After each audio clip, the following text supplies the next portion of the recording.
తెలగపిండి కూర చేసుకునే విధానం. ముందుగా స్టవ్ ఆన్ చేసుకొని బాండీ పెట్టుకొని ఆయిల్ యాడ్ చేసుకోవాలి. అందులోకి కరివేపాకు, ఎండుమిరపకాయలు, వెల్లుల్లిపాయలు, జీలకర్రని యాడ్ చేసుకోవాలి. ఒకటిగా వేయించుకుంటూ యాడ్ చేసుకోవాలి.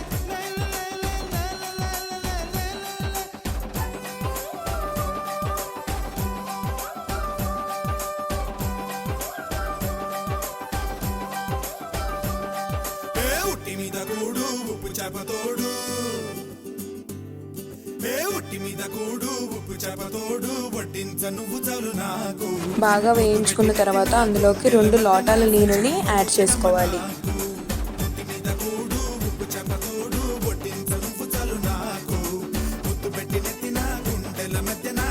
ఒక స్పూన్ కారంని యాడ్ చేసుకోవాలి.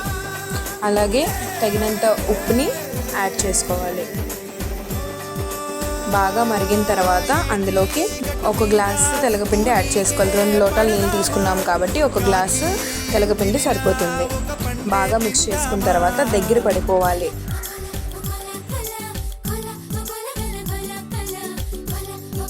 ఇలా దగ్గర పడిన తర్వాత మూత క్లోజ్ చేసి ఒక 2 మినిట్స్ ఉంచిన తర్వాత మనకి తెలగపిండి కూర రెడీ. ఇన్ని ప్రెగ్నెంట్ లేడీస్ కానీ డెలివరీ అయిన వాళ్ళు కానీ బాగా తీసుకోవచ్చు.